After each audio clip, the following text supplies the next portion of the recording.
Merci, Monsieur le Ministre. La parole est à Madame Sylvie Tolmont pour une question à Monsieur le Ministre des Solidarités et de la Santé.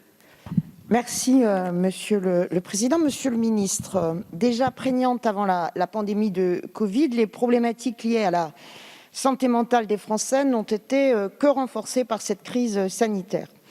Vous l'évoquez vous-même régulièrement. Dans ce contexte, il est peu de dire que les assises de la santé mentale qui se sont déroulées en septembre dernier, après 2 ans d'attente, étaient particulièrement espérées par la communauté médicale de l'établissement public de santé mentale de la Sarthe, situé à Lonne sur ma circonscription, et dont je souhaite me faire la porte-voix aujourd'hui. La déception de ces praticiens a été grande, tant les perspectives d'évolution pour le département sarthois paraissent faibles, pour ne pas dire inexistantes, tant en moyens humains que financiers, des moyens évidemment nécessaires au bon exercice de leur mission.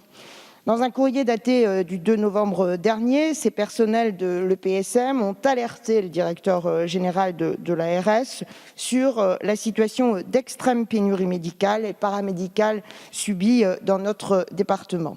En effet, seuls 33 psychiatres sont en exercice sur les 51 postes prévus dans le projet médical d'établissement 2020-2024, avec des départs en retraite attendus dans les 5 ans à venir. 40 postes d'infirmiers sont vacants à ce jour.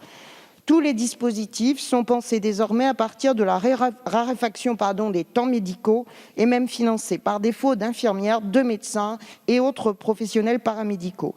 Les projets en Sarthe ne peuvent même plus être mis en œuvre. Par ailleurs, comme si la situation n'était pas déjà suffisamment alarmante, le PSM de la Sarthe a été contraint de mettre en place un plan blanc le 22 octobre dernier pour répondre à un afflux massif de patients dont l'hospitalisation en psychiatrie était nécessaire, et alors même que le taux d'occupation des lits est à 100% depuis plusieurs mois. Monsieur le ministre, la dégradation de la prise en charge des patients est d'ores et déjà une triste réalité à laquelle nous ne pouvons nous résoudre. Elle plonge les personnels contraints d'ouvrir des lits sans moyens supplémentaires dans un profond désarroi. Alors, au-delà des mesures nationales annoncées par le président de la République en clôture des assises de la santé mentale, lesquelles sont dénoncées comme étant très insuffisantes, voire malvenues pour certaines. Quelles sont vos intentions afin de mettre en œuvre une politique résolument engagée pour la santé mentale des Français et pour l'établissement de santé mentale de la Sarthe?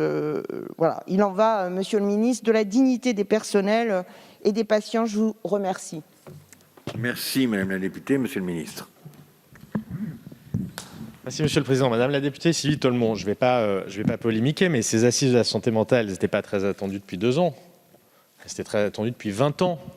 Parce qu'en réalité, la psychiatrie et la pédopsychiatrie sont des parents pauvres et sont en abandon total dans notre pays depuis 20 ans.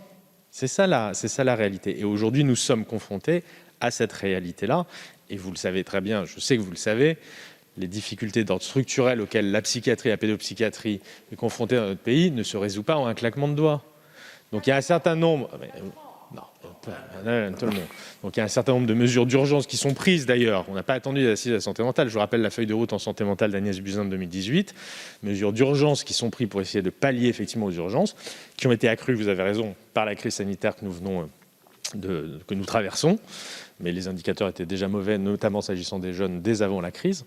Et puis, il y a un certain nombre de mesures d'ordre plus structurelles qui vont prendre un peu plus de temps. Alors, s'agissant plus particulièrement de l'offre publique, de psychiatrie publique en Sarthe, ça repose effectivement, vous l'avez dit, sur l'établissement public de santé mentale, qui dessert un bassin de population de 650 000 habitants. C'est le plus important hôpital psychiatrique de la région Pays de la Loire. Il y a 6 secteurs de psychiatrie adulte, 235 lits d'hospitalisation complète, 158 places d'hôpital de jour, 2 secteurs de psychiatrie infanto-juvénile, 24 places d'hôpital de jour, 9 lits d'hospitalisation complète. Vous connaissez cela par cœur mieux que moi. L'établissement compte effectivement 30 à 33 psychiatres. Il a connu de nombreux départs. Il y a des postes vacants, tout comme, vous l'avez rappelé, il y a 30 postes d'infirmiers qui sont également vacants. Vous l'avez dit, situation qui s'est un peu durcie encore avec le déclenchement du plan blanc du 22 octobre au 8 novembre dernier pour faire face à l'afflux de patients aux urgences du centre hospitalier du Mans et au délai pour les admettre en hospitalisation au sein de l'EPSM. C'est un plan qui a permis d'installer 12 lits post-urgence avec du personnel de l'EPSM et qui est depuis intégré à l'offre hospitalière de l'EPSM, qui a permis de faciliter les transferts de patients entre les établissements de la région. Et je tiens d'ailleurs à cette occasion à souligner la qualité de la collaboration entre les CHM et l'EPSM. Alors, si la situation de l'établissement s'est dégradée ces derniers mois, l'investissement des professionnels reste entier pour offrir une prise en charge psychiatrique la plus adaptée. La nouvelle directrice de l'EPSM a réalisé un diagnostic des forces et des faiblesses de l'établissement et concerte, je le crois, avec l'ensemble des personnels en vue d'une nouvelle organisation des soins. Pour aider la communauté des professionnels dans ces travaux, l'Agence régionale de santé a également mobilisé la Commission nationale de psychiatrie pour être accompagnée sur le sujet. Une première rencontre a eu lieu afin de définir les besoins et la méthode de travail qui sera mise en place. Sachez par ailleurs, si vous ne le savez déjà, que l'Agence régionale de santé a missionné début novembre une task force pour proposer des solutions organisationnelles innovantes. Elle a posé de premiers axes d'action, avec par exemple la création d'une cellule d'ordonnancement des lits à l'échelle hémi-régionale, favoriser par ailleurs le recrutement de psychologues pour venir aider les professionnels, développer le recours à la télémédecine, dernier exemple. Et enfin, les travaux se poursuivent. Vous dire que l'amélioration de la prise en charge ambulatoire des patients est aussi au cœur de ces réflexions. Voilà. Bref, tous les acteurs du territoire, dont vous-même, j'en suis convaincu, restez mobilisés pour essayer de trouver une solution, et dans l'urgence, et de façon plus structurelle à long terme. Merci, monsieur le ministre.